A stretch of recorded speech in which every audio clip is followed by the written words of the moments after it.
Advertencia, lo que viene a continuación es no apto para mentes aburridas. Las opiniones vertidas en este programa son de exclusiva responsabilidad de nuestra insaciable curiosidad. Señoras y señores, porque todo en la vida tiene su ciencia. Aquí comienza All You Need Is Love. El show de ciencia y tecnología más querido del mundo. Con la conducción del periodista Iván Rimaza. ¿Cómo están? Bienvenidos a una nueva edición de All You Need Is Love, completamente en vivo desde el estudio 29 de Santiago Televisión, también por Radio USACH, la 94.5 FM. ¿Cómo les va? Tengo una pregunta para ustedes. ¿Qué pasaría si dejamos de transpirar? Porque seamos honestos, para esta persona el sudor es un cacho, las manchas en la camisa, usar desodorante, que además tiene su costo, el olor, sentirse pegoteado, qué sé yo. ¿Cómo sería si todo eso desapareciera? ¿Fantástico o no? Bueno, la verdad es que no sería tan fantástico, porque si dejaras de sudar, quizá te morirías en un par de horas o después de algunos días, porque nuestro cuerpo es como un motor que está prendido todo el rato. Producimos calor con todo lo que hacemos, desde caminar hasta dormir, incluso pensar. Y si ese motor, todo esto es una metáfora, ¿no?, llega, por ejemplo, a unos 42 grados Celsius, las proteínas literalmente empiezan a cocinarse. Por eso el sudor es nuestro aliado, porque al evaporarse se lleva el calor consigo. Pero hay gente, de hecho, que realmente no puede sudar. Se llama anhidrosis, y una persona con anhidrosis nace sin glándulas sudoríparas funcionales. O sea, para ellos, contrario a alguien que sí transpira, no es tan fácil o no es tan normal como sería para ti hacer ejercicio o ponerse al sol, por ejemplo. El sudor, de hecho, también sirve para comunicarse. Científicos de la Universidad de Pensilvania han visto que tiene información química sobre nuestro estado emocional. O sea, cuando estás nervioso, asustado o excitado, otros humanos pueden, entre comillas, oler tus emociones, aunque claro, sin darnos cuenta a un nivel consciente. Pero, ¿y sería posible diseñar un humano mejorado que no necesite sudar, por ejemplo? ¿Sería posible ahorrarse el antitranspirante por último? Bueno, podríamos tener, no sé, orejas gigantes para abanicarnos, como lo hacen los elefantes, que no sudan. O tener una piel delgada y permeable, como esa piel pegote que tienen algunos anfibios, que tampoco sudan. O no sé, tener un sistema circulatorio doble, uno para la sangre normal y otro para un fluido refrigerante que circule por debajo de la piel, como los radiadores de un auto, que obviamente tampoco sudan. Aunque ojo, que si lo hacemos, perderíamos un canal de comunicación primitivo y quizá el más honesto, porque sin el sudor solo nos quedaría entendernos con palabras. Acá empieza All You Need Is Love. Te escuchamos. Esto es Conexión Cuántica.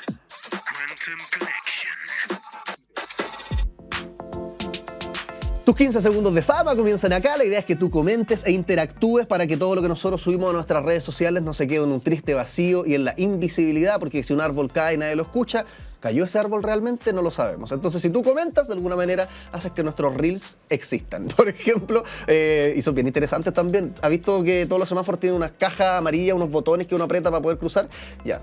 Nos preguntamos, ¿sirve de algo el botón del semáforo? Y para eso invitamos al experto en botones de semáforos, que nos dijo, entre otras cosas, que sí sirven. Obviamente, si está todo desarmado con los cables afuera no va a funcionar. Pero ¿quieres saber realmente cómo funciona? Anda a ver el contenido, porque entre otras cosas, por ejemplo, hablamos de cómo tu salud mental puede afectar la forma en la que hablas, aunque no te des cuenta.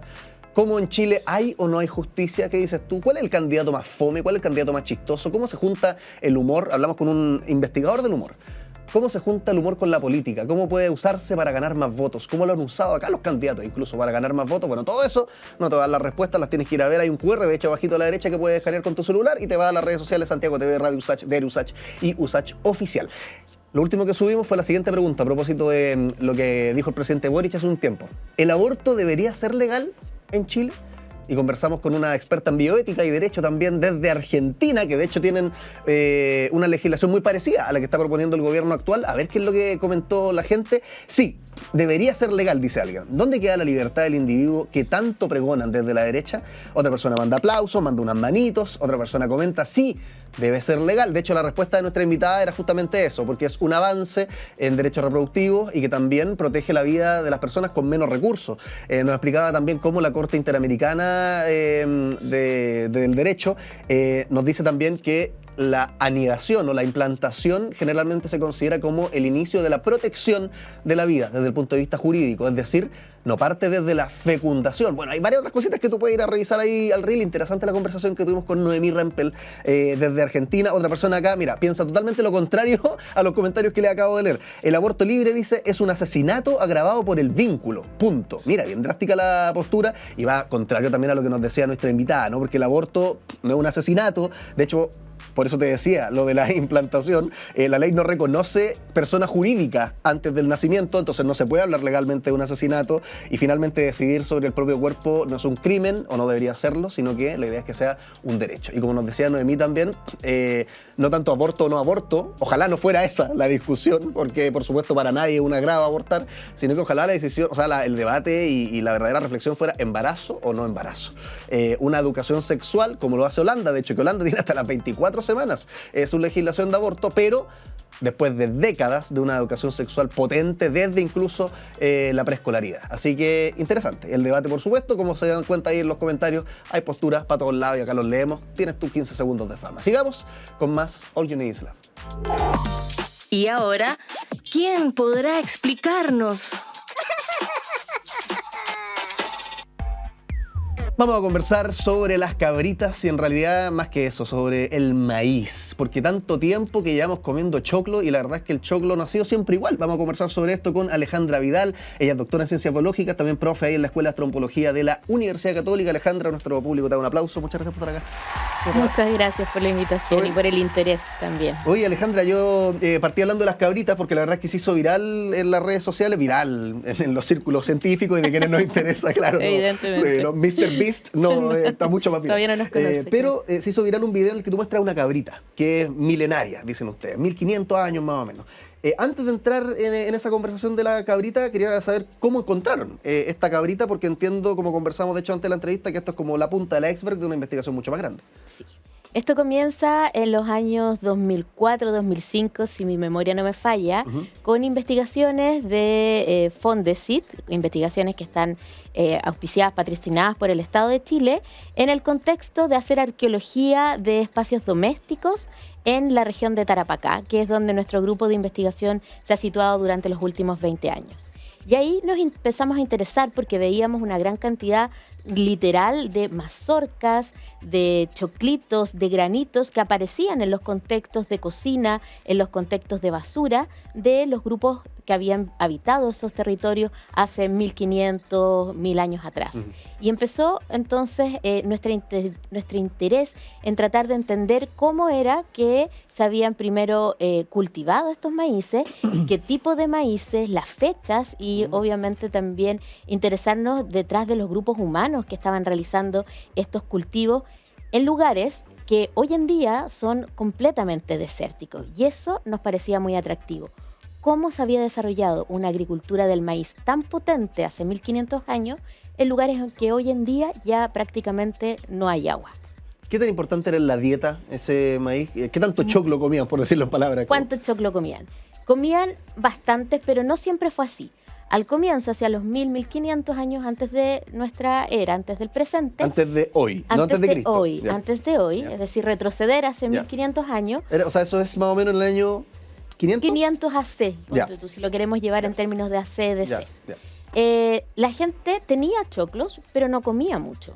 Y eso lo sabemos por los estudios isotópicos que uno puede hacerle a los individuos, a los restos biológicos de las personas que fueron enterradas en esos lugares, y te vas dando cuenta que en realidad hay, pero no comen tanto. Eso también es un misterio. ¿Por qué si hay choclos no los comen? Y tenemos algunas hipótesis al respecto. Pero llega un momento, más o menos hacia los 500 después de Cristo, lo voy a hablar en esos términos, aparece una gran cantidad de restos de maíces y la gente ya está consumiendo mucho maíz. Oye, desde el punto de vista de la investigación me genera la duda porque mucha gente hace compost y dentro de ese compost de repente tira materia orgánica como el maíz y generalmente se degrada. ¿Y cómo sobrevivió tanto tiempo? Ya. La gracia... Yo me imaginaría, quizás estoy muy equivocado, pero que después de 1000 años quizás el maíz se transforma en tierra, ¿no? ¿O no pasa eso? Eso no pasa, no pasa en el desierto de Atacama. El desierto de Atacama tiene uno de los lugares que permite la mejor preservación de restos orgánicos, yo me atrevo a decir que del mundo. Entonces nosotros podemos reconocer elementos que en otras partes desaparecerían producto de la humedad, de los procesos de oxigenación, pero en el desierto de Atacama, tanto del sur de Perú como del norte de Chile, podemos reconocer semillas con antigüedades extraordinarias.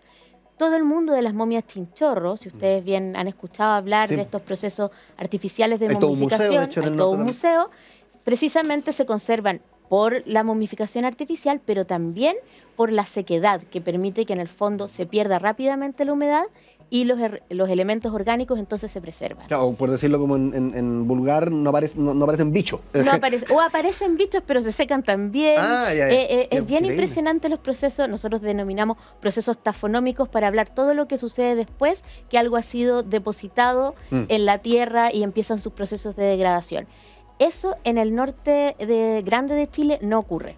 Entonces tenemos este como laboratorio extraordinario para reconocer elementos como que hubiesen sido dejados el día de ayer. Una preservación algo que me parece fascinante y que supongo que también se debe haber visto como en los distintos maíz que han estado descubriendo, voy a decir, pero se entiende. He hablado con otro experto como en genética de los alimentos. Y algo que me voló la cabeza también era que, claro, a través de la selección que nosotros hacemos de los alimentos que comemos, muchos de ellos han ido cambiando. Una foto de un plátano, por ejemplo, de hace 1000 años, o ya que estamos hablando de un choclo, un maíz de hace 1000 años, era muy distinto a los que tenemos ahora. Como que ahora son más gorditos, se ven más ricos, y antes eran como más, no sé, chupados, desabridos, menos sexy, por decirlo así, ¿no? ¿Cómo ha cambiado el maíz también en todo este tiempo? Lo que nosotros sabemos de cómo ha cambiado el maíz en Tarapacá es bien extraordinario, precisamente porque los tenemos conservados. Y hemos podido hacer extracciones de ADN de estos maíces antiguos. Entonces, ¿qué es lo que vemos a nivel de lo que se denomina como fenotipo? Es decir, cómo se ven estos maíces. Los primeros maíces que llegan a Tarapacá son pequeños, ¿ya? 8 centímetros, no más de 10 centímetros. Casi que de cóctel. Así, de cóctel. Sí. Pero con muchos poquitos granos. No son maíces como los vemos ahora que tienen muchos granos, esos ricos. No. Y se presume que, como te decía, al principio no se comía mucho ese maíz. Entonces, pensamos que tal vez no se come precisamente porque tiene mazorcas muy pequeñitas, de pronto el sabor en esa época todavía no estaba tan depurado, no eran sabores tan ricos, las aguas también son bastante salobres, etcétera.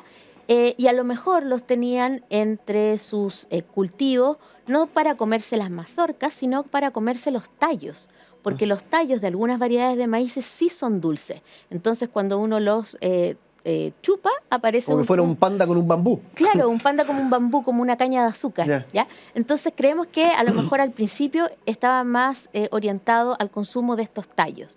Pero con el tiempo, y lo vamos viendo en este avance del tiempo, los maíces 500 años después de su ingreso al territorio ya tienen un tamaño mucho más grande y así sucesivamente van aumentando de largo, van aumentando de ancho, van aumentando las filas y las cantidades de grano y van cambiando también las variedades. El tamaño del grano también va creciendo. El tamaño del grano va creciendo y llegan entonces a los tamaños que actualmente conocemos para el territorio tarapaqueño. Pero eso tomó un tiempo largo, tomó alrededor de 1000 años que se produjera todo este crecimiento y eso pasa por selección. La gente va seleccionando los maíces que más le gustan, va seleccionando tal vez los maíces más grandes, va seleccionando no solamente por cómo se ven, sino también por cómo saben los maíces que les resultan a ellos, a sus paladares, más atractivos, más dulces. Los van seleccionando por los colores también. Tenemos maíces blancos, pero también hay maíces de múltiples colores, amarillos oscuros, morados, cafés, rojos, jaspeados, etcétera. Oye, Alejandra, quizás es que se me viene a la cabeza, yo creo que una falsa paradoja, porque realmente hay algo que estoy entendiendo mal, pero es como si es que nosotros estamos eligiendo y por tanto, comillas, matando a aquellos choclos que más nos gustan, es decir, saco, me lo como, no vive más, porque ese es el que se mantiene, porque ese es el que se refuerza, en vez del que no estoy sacando. Porque las prácticas agrícolas son muy sabias y una de las cosas que siempre hace la gente es guardar maíces. No se comen toda la cosecha, hay una cierta cantidad de maíces que se guardan y que se plantan para los siguientes años, la siguiente temporada. Entonces siempre está produciéndose ese proceso de me como lo que me gusta, dejo un poco para guardar, Y lo planto. el Y se va año refinando, siguiente. por decirlo así. Y se va refinando porque estás seleccionando siempre lo mejor. Eso es selección artificial. Otra de las investigaciones que iban en paralelo con nuestra propia investigación de Francisca Santana es que ella de pronto ve que los maíces crecen, o sea, ve nuestras investigaciones y dice, Ale, ¿están creciendo los maíces? Y yo le digo, sí, efectivamente están creciendo. Y me dice, ¿Maíces milenarios? maíces milenarios están apareciendo cada vez más grandes. ¿Qué posibilidades hay de que esto también esté vinculado a la fertilización artificial? Y Francisca Santana entonces hace todo un estudio de isótopos y se da cuenta que además en algún momento la gente en el pasado prehispánico comienza a utilizar guano de ave marino para fertilizar los maíces y eso hace que exponencialmente aumenten también los tamaños. Entonces son muchos los factores. El descubrimiento del guano como fertilizante. El guano es fertilizante. Y eso es un descubrimiento muy interesante porque vas viendo cómo estas prácticas milenarias son extraordinariamente conocedoras de las propiedades de los elementos del ambiente, saben dónde plantar, saben qué tipos de variedades de maíces plantar. No plantaban cualquier maíz. Durante 1000 años manejaron muy poquitas variedades porque creemos que son las variedades de maíces que se adaptaban a los desiertos hiperáridos. Y eso es poco común. ¿Cómo lograr plantar maíces en estos desiertos que tienen agua muy escasa, que tienen suelos muy mineralizados? Y eso en el fondo nos dice que hay variedades resistentes también a las altas temperaturas, a las bajas temperaturas del desierto, a las aguas salobres, y eso nos trae un poquito al presente, ¿verdad? De cómo estas variedades antiguas pueden darnos algún valor para las variedades actuales de maíz. Oye, todo ese conocimiento que tenían sobre el maíz, bueno, también sabían muy bien, y eso nos conecta como con el hallazgo de la cabrita milenaria, cómo cocinarlo, porque hoy día vienen en un paquete, hay que meterlo al microondas, toda una tecnología y un esfuerzo para reventar el maíz, porque claro, si yo tiro el maíz directo al fuego se quema y no va a explotar. Eso es uno de nuestros misterios, porque junto con Mauricio Uribe siempre estamos discutiendo cómo se cocinaban estos maíces. Se colocaban al interior de una vasija cerámica, se colocaban directamente al fuego o a través de algún tipo de, en algún recipiente de piedra que pudiese ser calentado y que se reventara. No sabemos. ¿Y por qué no lo sabemos? Porque las vasijas de esos momentos tienen muy poca evidencia de cocción, muy poca evidencia de hollín. Entonces, no tenemos claridad de cómo estaban logrando hacer y uno esperaría que reventaran. Que tuvieran hollín. Uno esperaría que si una vasija la pones al fuego, se quema por fuera, genera hollín por el interior y por fuera. Pero siempre van quedando restos, inclusive restos que pueden ser microscópicos, y eso no se observa. Ya. Entonces, no tenemos la certeza de cómo los están cocinando. Pero de que lo cocinaron, porque encontraron ustedes una cabrita milenaria. ¿Cómo la fecharon? Y no solo una, hay muchísimas. ¿Y cómo tenemos la certeza que son de esa época? Porque uno las manda, hay una técnica en arqueología que se llama la técnica del radiocarbono 14, que nos permite tener más o menos con bastante exactitud en qué momento esa cabrita en el fondo murió como elemento biológico. ¿Ya? Entonces sabemos exactamente con radiocarbono la data de muerte de los elementos orgánicos. Cuando yo me refiero a elementos orgánicos me refiero a, pueden ser restos de personas, también pueden ser restos de plantas, restos de animales, de piel, todo aquello que tenga carbono. Exactamente. Exactamente. Y por eso sabemos que tiene esas fechas así de antiguas. Esto es como... ¿Qué tan sorprendente es? En el sentido de encontrar una cabrita, ¿es como primera vez que sabemos que se hacía popcorn en la antigüedad? ¿Es un voladero cabeza? ¿Qué nos dice esta información? Acá, para que no me reten, voy a decir que popcorn es el término efectivamente anglosajón, pero que relata muy bien la idea de esto de que es revienta, ¿verdad? Entonces, decimos popcorn, maíces reventadores. Antes que siga, de hecho, con la explicación de cuál es el impacto, yo vi en los comentarios de redes sociales la gente odiando por decir popcorn, y es como, por favor, tengamos problemas reales. Tengamos problemas reales. Pero sí, está muy bien, porque, bueno, tienen múltiples nombres, ¿verdad? Pochoclo también. Pochoclo también, de hecho. Sí. Múltiples nombres. Pero la idea de lo pop es la idea de que revienta, ¿ya?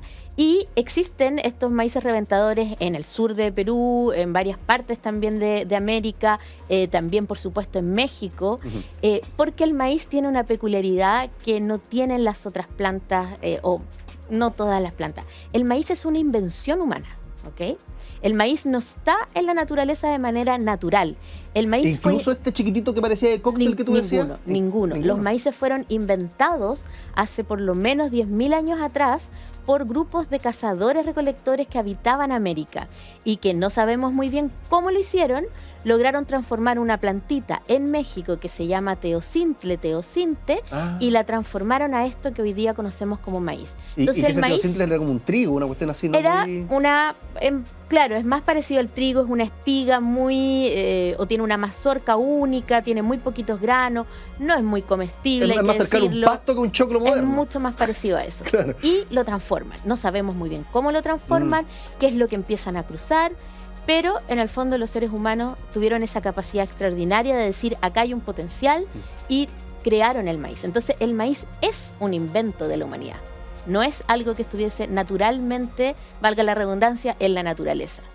Wow. Y por lo mismo, estos maíces reventadores están presentes no solamente acá en el norte árido, sino que también están en México y en otros territorios. Pero es un maíz bien particular porque es uno de los que da inicio al mundo del maíz, ¿ya?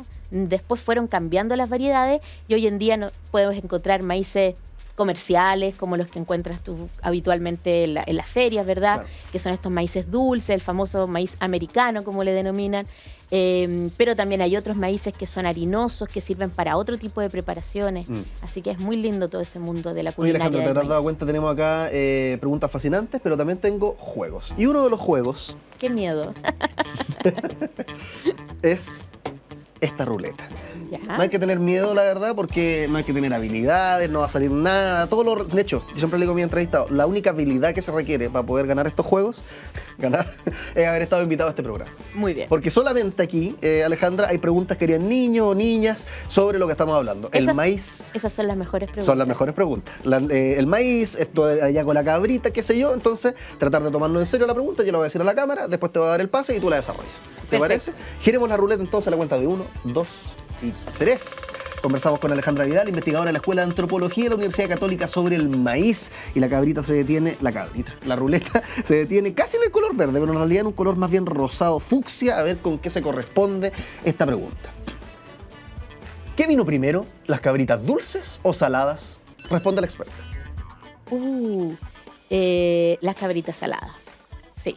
Las cabritas dulces es una invención posterior que en el fondo implica agregarle azúcar. La caña de azúcar, que también es un producto desde América, ¿verdad? Que sale hacia el exterior. Pero primero fueron las cabritas saladas. ¿Y sabemos si esas cabritas milenarias, cabritas que ustedes encontraron, tenían algún tipo de aditivo aparte de solamente el maíz? ¿Le echaban sal, mantequilla, aceite? No. Por lo menos los grupos prehispánicos de Tarapacá, del norte árido de nuestro país, no le echaban, probablemente las cocinaban con algún tipo de aceite, con algún tipo de aceite animal tal vez, aceite vegetal, pero no se le adicionaba nada más.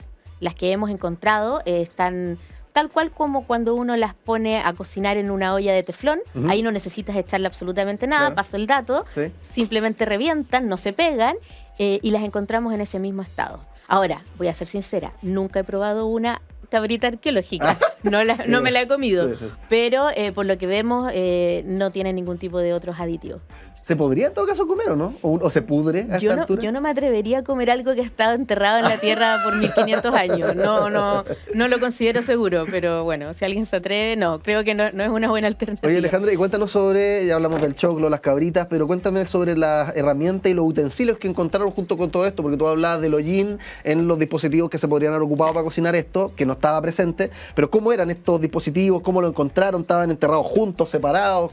A ver, ¿cómo explicar esto? Nosotros cuando hacemos excavaciones en arqueología, lo que hacemos para este proyecto en particular fue ir a excavar los lugares donde la gente vive, donde la gente duerme y donde la gente en el fondo cocina y después desecha esa basura o todo lo que va sobrando. Y también a veces almacena. Entonces también hemos encontrado pozos de almacenamiento. Espacios comunes. Espacios comunes, en algunos hay más grandes, más chiquititos, etcétera.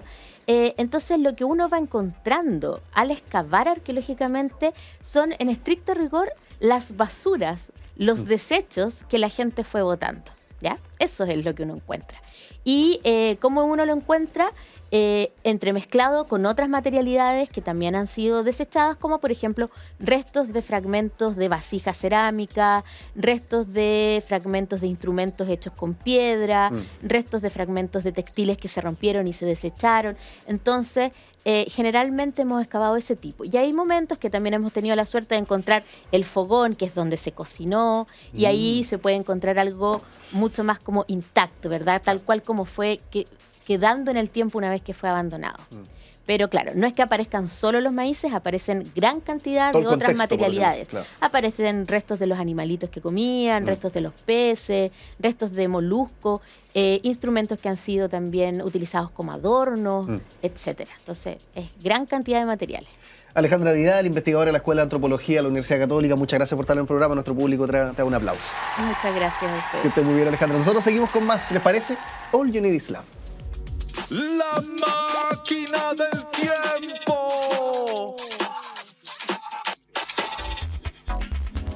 Viajemos a una época en la que el avisaje publicitario no nos invadía como nos invade. ¿Te has dado cuenta en el metro?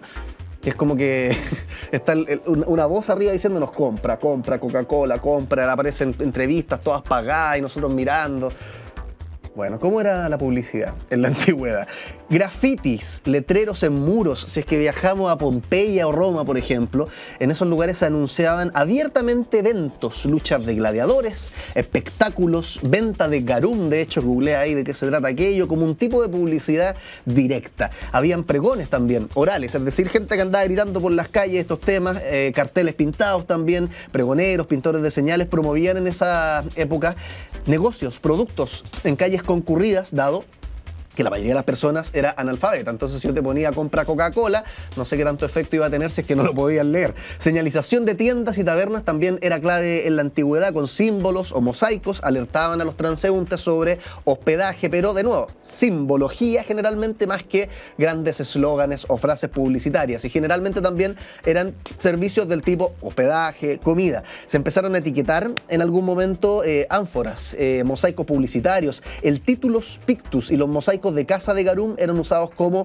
publicidad de marca y calidad. Llegó la Edad Media y entre el 500 y el 1300, 1400, todo esto que te voy a decir ahora, símbolos, emblemas también en fachadas, gremios, las mismas posadas y tabernas mostraban señales gráficas como por ejemplo un pato, mostraban un ancla, dependiendo de qué era el local, 3 bolitas o 3 puntitos para comunicar su oficio sin texto. Los pregoneros, los vendedores ambulantes mantenían estrategias similares a las de los pregoneros romanos, difundiendo sus productos por plazas, mercados. Los productos tenían ciertos sellos artesanales también de los gremios. Por ejemplo, los alfareros o los herreros marcaban sus creaciones con símbolos y era como, por decirlo de alguna manera, el precursor del sello de calidad actual, ¿no? Que viene como con sello de orgánico o hecho en Chile. Ya, desde ya hace un tiempo cada uno de los oficios marcaba los trabajos que hacía. Pósters también grabados en xilografía se han encontrado en China por ahí por el siglo XII. Tenían algunas regiones de China impresiones de hojas publicitarias que se podría decir son precursores de los volantes europeos post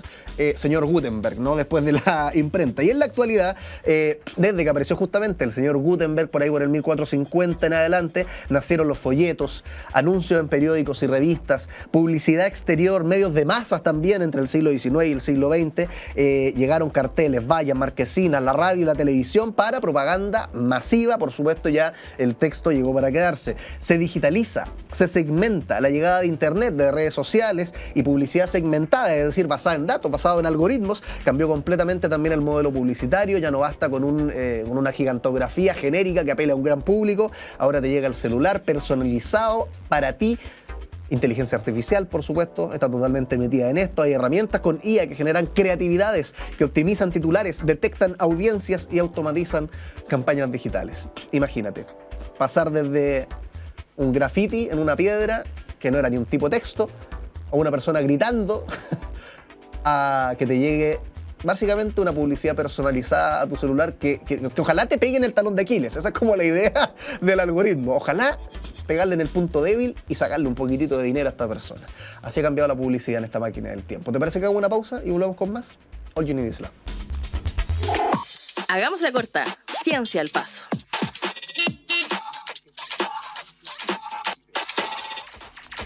Seguimos. Oye, me gusta mucho el MIM. No sé si ha sido el MIM. La verdad es que yo no voy al MIM. De hecho, lo que acabas de escuchar es el Iván de hace 15 años atrás, la verdad, cuando iba al MIM. Porque no sé cómo estará el MIM ahora. Supongo que sigue siendo muy entretenido. Y ahora tiene, de hecho, una novedad gigante. Va a tener el espacio inmersivo más grande de Sudamérica. Así va a ser la cúpula 360 del MIM. Corre la imagen, señor director. Ya se transformó esto en la televisión de los 80. El Museo Interactivo Mirador MIM y Copec anunciaron los detalles del que, claro, Copec hay que mencionarlo porque al parecer ponen las luquitas. Anunciaron los detalles del que va a ser el espacio inmersivo más grande de Sudamérica. La nueva sala, cuya inauguración está prevista para el 2026, se enmarca en la celebración de los 25 años del MIM y los 90 años de esta empresa Copec, consolidando una alianza, dicen ellos, para tener un legado educativo y tecnológico para el país. Es una superficie de más de 400 metros cuadrados, una cúpula, como te decía, de 360 grados alrededor. Este espacio, de esta forma, entonces, va a ofrecer a los visitantes experiencias audiovisuales súper interesantes. Es como el planetario en esteroides, por decirlo de alguna manera, el planetario USACH que tenemos, de hecho, aquí a pasos de donde se emite en vivo este programa. O también podría ser un ejemplo más acorde a estos tiempos. Han visto en TikTok, redes sociales, Instagram, lo que sea, en Las Vegas hay una cuestión que se llama The Sphere o algo así, Sphere algo, esfera, y han tocado artistas increíbles y tienen así una pantalla, ya. Es como esa idea, un poco. Porque la idea es tener viajes virtuales por el universo, hasta simulaciones científicas complejas, y de esta forma poder enriquecer el aprendizaje en áreas como la astronomía, la biología, sostenibilidad, cultura, para público, no solamente niños y jóvenes, sino que adultos también que quieran ir a pasarla bien. Durante la presentación del proyecto, la presidenta del directorio de la Fundación Tiempos Nuevos, que es la entidad que está a cargo del MIM, dijo que esto es muy importante, que se pone, digamos, de manifiesto el compromiso con una educación que inspira y transforma. El diseño arquitectónico, dicen ellos, va a ser respetuoso con el entorno del museo, va a tener accesibilidad universal, eficiencia energética, tiene capacidad para 500 personas y la idea es que sea también una plataforma de creación y difusión para profesionales del sector audiovisual, es decir, no solamente que sea un atractivo turístico para visitantes, sino que también hayan creadores, artistas o cineastas, personas de lo audiovisual que puedan ocupar esta herramienta tecnológica en su producción de contenidos inmersivos. Interesante noticia, interesante es All You Need Is Love. Seguimos con más. El que sabe, sabe. Y el que no conduce. La policía, se dice ahora en varios virales a propósito de este brain rot italiano, ¿no? ¿Qué nos pasa con la policía? Sabemos que es importante, porque es importante tener policías y al mismo tiempo muchas personas tienen una resistencia, como que divide aguas. Lo vamos a comentar con Macarena Orchard, directora del Magíster en Métodos para la Investigación Social de la UDP. Macarena, ¿cómo estás? Nuestro público virtual te manda un aplauso. Gracias por conectarte con nosotros. No, gracias a ustedes por la invitación, Iván. Mucho gusto. Oye, Macarena, partamos por el contexto, el fundamento, antes de entrar en el nudo y la tensión, que yo creo que todos la sienten y todos la conocen, que es esta resistencia por la policía. ¿Por qué son necesarias las policías? ¿Cómo sería una policía perfecta, por decirlo de alguna manera? Bueno, qué buena pregunta. En realidad es un debate muy antiguo, pero todas las sociedades necesitan alguna institución que esté a cargo en el fondo del control social, ¿ya?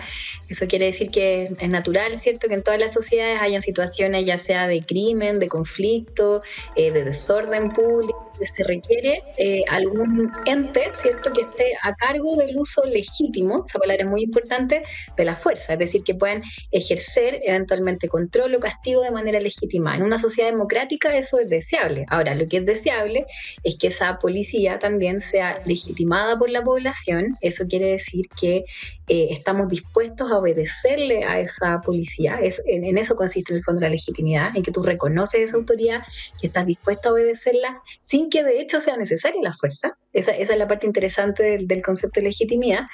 Y para que eso ocurra, idealmente sabemos, en base a las investigaciones, que la policía debe ser percibida como justa por parte de la población. Ese es un resultado súper importante de las investigaciones del último tiempo.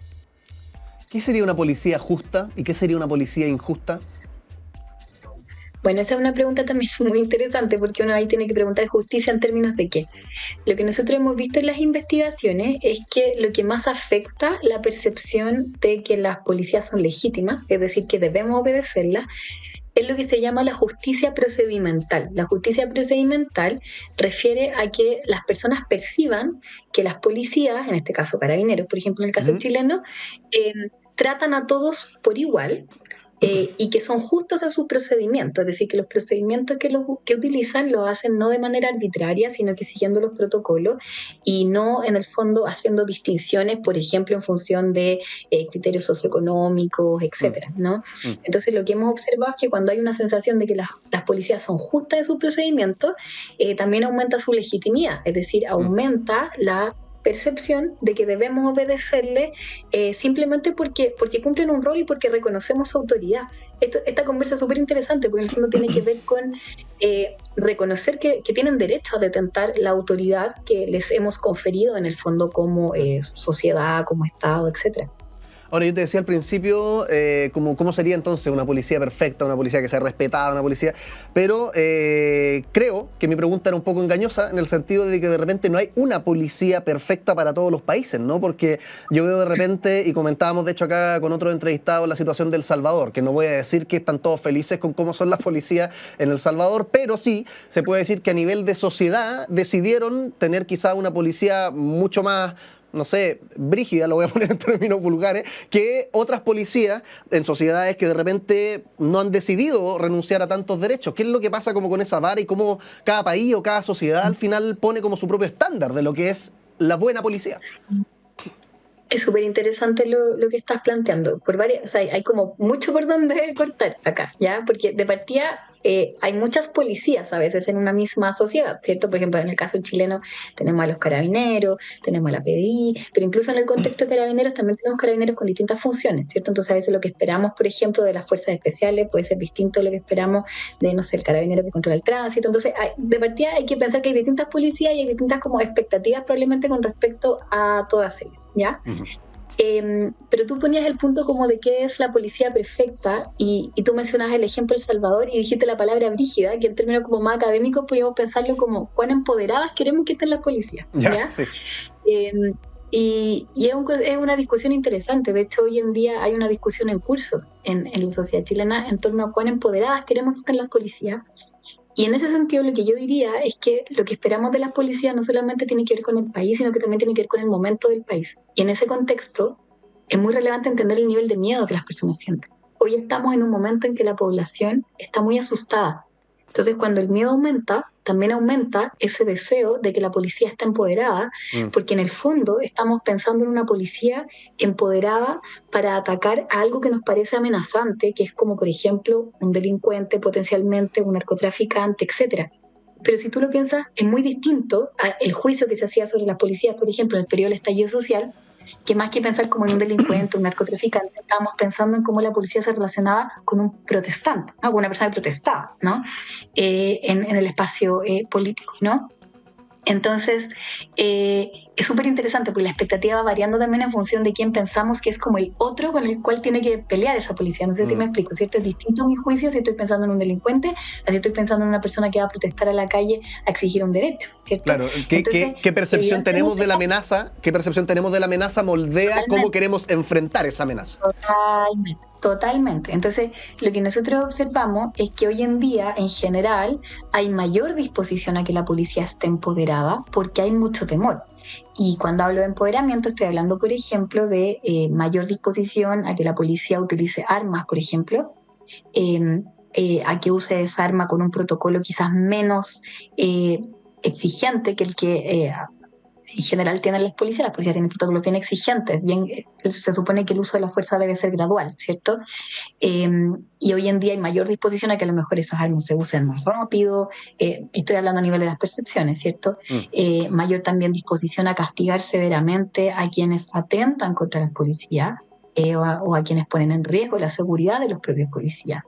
Entonces, es muy interesante porque, como tú bien decías, lo que nosotros queremos y deseamos va a variar en función de las amenazas que percibimos, y ahí también es súper interesante porque hay una tensión, como tú bien pusiste, entre ese deseo de empoderar y, por otro lado, el deseo de proteger también los derechos de la ciudadanía, porque evidentemente las policías tienen el deber y el mandato de controlar, digamos, y ejercer fuerza en contextos como que consideren como adecuados, pero también deben respetar los derechos humanos de las personas, y hay una tensión.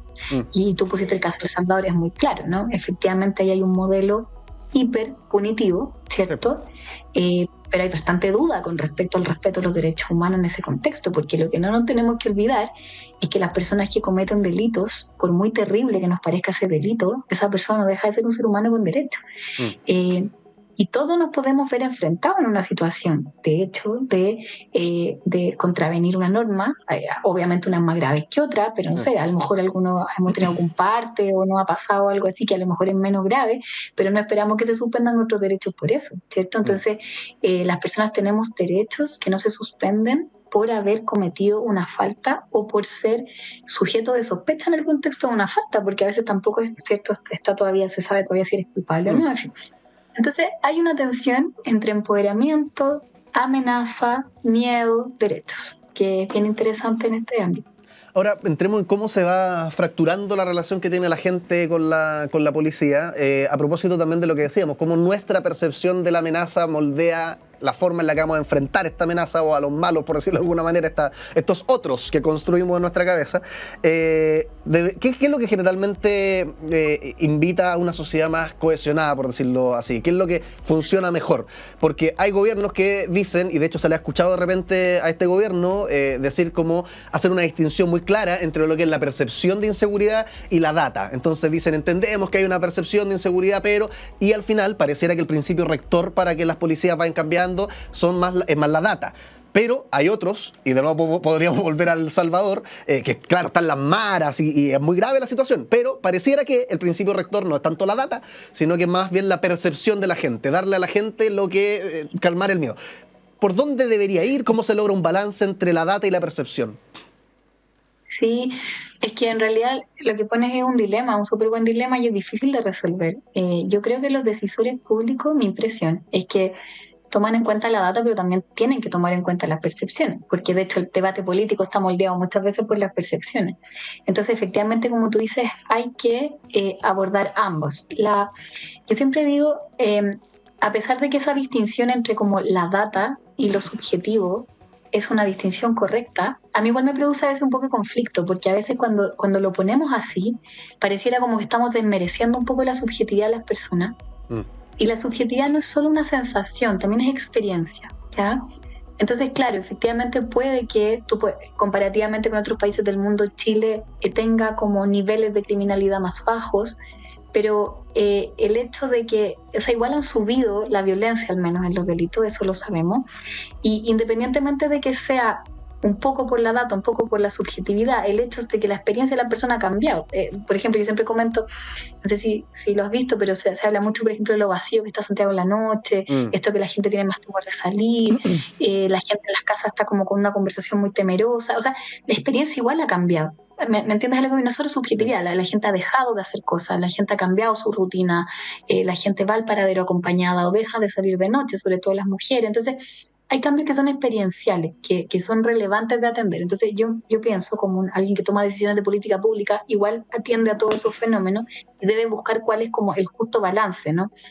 Y en ese contexto, claro, obviamente desde un punto de vista como normativo, de lo que uno desearía, obviamente lo deseable siempre, pensaría yo, es pensar en policías que puedan ejercer su rol, pero en el marco democrático, obviamente, ¿no? Y eso implica tener como procedimiento muy claro, muy transparente, donde haya como una alta fiscalización también del cumplimiento de esos protocolos, porque efectivamente hoy día también las personas están demandando más policía, ¿cierto? Entonces también es como, ok, está bien, necesitamos más protección, parece que hay mucho temor, de hecho están pasando cosas que son complejas, pero también efectivamente necesitamos controles, protocolos, etcétera.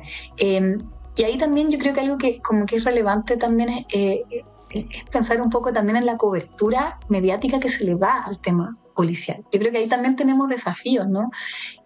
Porque hoy en día, a mí me llama la atención, por ejemplo, lo cooptada que está la discusión política sobre el tema seguridad ciudadana. El tema seguridad ciudadana es clave, sin duda que es clave, pero hay como tantas otras inseguridades también que atraviesa la población que a lo mejor también les deberíamos estar dando relevancia, porque esa cobertura mediática del tema del miedo, del delito, también contribuye a esa sensación, ¿cierto? De temor, de desconfianza, etcétera. Oye, Macarena, te habrás dado cuenta, tenemos acá preguntas fascinantes, pero también tengo juegos. Y uno de esos juegos... Me encantan los juegos. Es esta pecera.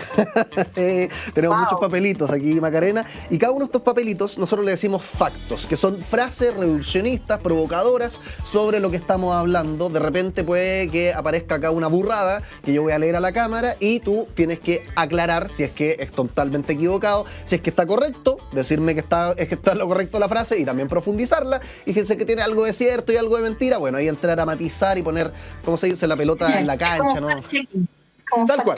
¿no? Es un fact-checking de la estupidez que voy a decir acá o de la coherencia que voy a decir acá, no lo sabemos. Dale, saqué a todos, por cierto, todos son papelitos relacionados con lo que estamos hablando, naturalmente, policía, autoridad, qué sé yo. Démosle una vuelta a la pecera, sacamos un papelito mientras conversamos con Macarena Orchard, directora del Magíster en Métodos para la Investigación Social de la UDP. ¿Qué es lo que dice la pecera? La policía es clasista. ¿Qué dice la experta?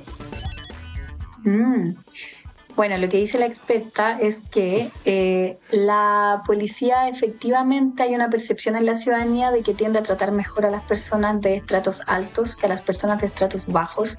Eso, en términos de las percepciones y de la experiencia ciudadana, es cierto. Ahora, quizás la policía no tiene una percepción de sí misma como clasista, ¿ya? Pero lo que podríamos decir es que hay ciertas medidas que existen hoy en día, como por ejemplo todo lo que tiene que ver con los controles, ¿cierto?, por sospecha, ese tipo de situaciones, donde se sabe, eso es bastante evidente, que ciertos perfiles de la población, por ejemplo, en particular jóvenes de sectores populares, son más susceptibles, ¿cierto?, de ser controlados por la policía o ser detenidos, ¿cierto?, por sospecha. Entonces, efectivamente, hay sesgos inevitables en el trabajo de la policía. Ahora, yo igual quisiera decir que la sociedad chilena es clasista, ¿ya? Entonces, creo que también la sociedad chilena está llena de prejuicios y de estereotipos, y es difícil pensar que una institución va a estar como depurada de esos prejuicios, porque acá hay un tema societal que no solamente le toca a esta institución. Y de hecho, Macarena, esto me hace pensar en otra cosa. O sea, hay una relación entre los ingresos de alguien y qué tan legítima percibe la autoridad policial, porque al menos en mi experiencia yo nunca he conocido a una persona que gane, no sé, más de 5 millones de pesos al mes y que odia a las policías, pero sí he conocido a mucha gente que gana menos de 800 lucas y sí odia a las policías. Quizás tengo un sesgo, pero por eso te hago la pregunta a ti. No, es una súper buena pregunta. Lo que pasa es que sí hay una relación, pero yo te diría que sobre todo hay una relación ideológica. Deberías ahí preguntarte si esas personas en las que estáis pensando son de derecha, izquierda, porque en general las personas de derecha tienen mayor disposición a legitimar a las policías, porque en general también tienen una mayor disposición a legitimar a la autoridad y a pedir autoridades fuertes, y las personas de izquierda tienen mayor tendencia a desconfiar de las policías. Eso se puede explicar por razones ideológicas, pero también históricas. Nosotros sabemos que en Chile también hay una historia que no podemos desconocer, asociada tanto a la dictadura como después también a lo que pasó en el estallido social, que hace también que personas con ideologías distintas desconfíen o confíen más de las policías.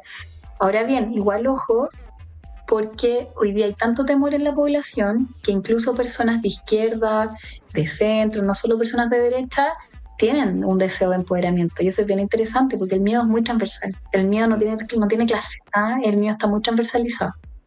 Y eso puede ser una excusa entonces para fortalecer el empoderamiento de las policías. Me cuestiono si es que se empodera más la policía, eso va a hacer entonces necesariamente que su autoridad sea más legítima, porque no siempre un papá más gritón va a ser un papá al que le hago más caso. Bueno, es que pusiste un tema clave sobre la palestra, que en el fondo la pregunta es ¿qué es lo que genera realmente mayor legitimidad? ¿Ya? Y lo que nosotros, como te decía antes, vemos en los estudios es que en realidad lo que más genera legitimidad es la justicia procedimental, que en el fondo es esto de que las personas que están en posiciones de autoridad ejerzan su autoridad de manera justa. Entonces, el empoderamiento no va a contribuir a la legitimidad si no está acompañado de justicia procedimental, ¿claro? Entonces, podemos empoderar a las policías, pero empoderarlas con protocolos claros. La eficacia policial también puede contribuir a mayor legitimidad, es decir, si el empoderamiento genera que las policías son más eficaces, eso también puede contribuir a la legitimidad. pero al menos lo que hemos visto hasta ahora en nuestros estudios es que si tuviéramos que competir entre qué es lo que más potencia la legitimidad, si es la eficacia, es decir, hacer bien la pega, versus justicia procedimental, que es hacerla siguiendo los protocolos y de manera justa, en general, siempre la justicia procedimental tiene más peso que la eficacia, ¿cierto?, en predecir esta legitimidad. Pero evidentemente el contexto es relevante, entonces podría pasar que si el empoderamiento de las policías efectivamente les vuelve más eficaces, eso mejore la legitimidad, pero igual también es complejo una población que legitima por miedo. Eso igual es un tema que a nosotros nos preocupa.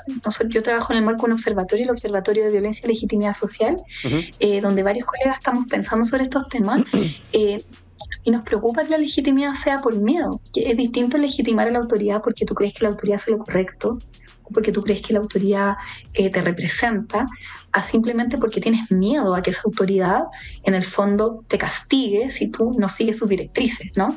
Y es lo mismo, tú pusiste el ejemplo de los padres con los hijos, es lo mismo, uno idealmente quisiera que los hijos no le obedecieran solamente por miedo, ¿cierto? Claro. Que es como un modelo más autoritario de autoridad, sino que te obedecieran porque también consideran que lo que estás enseñándole es positivo, beneficioso para su desarrollo, claro, ¿no? Y esa tensión en el marco de la autoridad ocurre, es muy interesante, ocurre en la sociedad chilena, no solo en el ámbito de las policías, ocurre en el ámbito de la familia, en el ámbito del trabajo. Hoy en día tenemos una tensión en general en torno a cuáles son las razones que nos llevan a obedecer, porque antes bastaba con la posición, bastaba con el uniforme. Hoy en día no, hoy día las personas son más exigentes también a la hora de decidir cuándo obedecer, y eso ya sea a la policía, al jefe, al papá, a la mamá. Macarena Orchard, directora del Magíster en Métodos por la Investigación Social de la UDP. Muchas gracias a nuestro público virtual. Te mando un aplauso a la distancia por conectarte con nosotros. Que estés muy bien. No, un placer. Chao, que estés muy bien. Chao, chao. Macarena, entonces. Y ahora el fin del programa. Seguimos con más All You Need Is Love.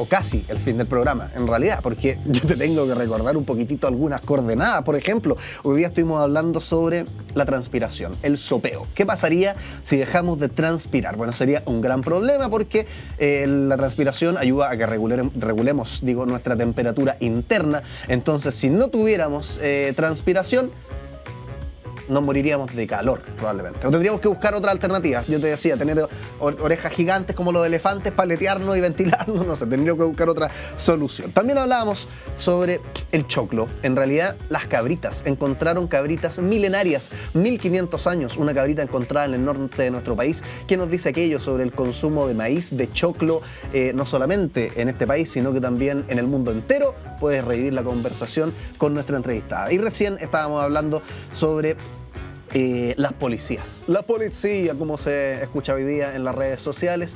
¿Por qué nos molesta? ¿Por qué a otros les gusta? ¿Qué es lo que hace que a nosotros nos guste la policía? ¿Qué es lo que hace que no nos guste la policía? Lo puedes revisar también en YouTube, Spotify, repeticiones los fines de semana. Y recuerda que nosotros aquí, completamente en vivo de lunes a viernes a las 11 de la mañana. Nos encontramos en otra oportunidad. Que esté muy bien. Chao, chao. No sé con qué mano despedir.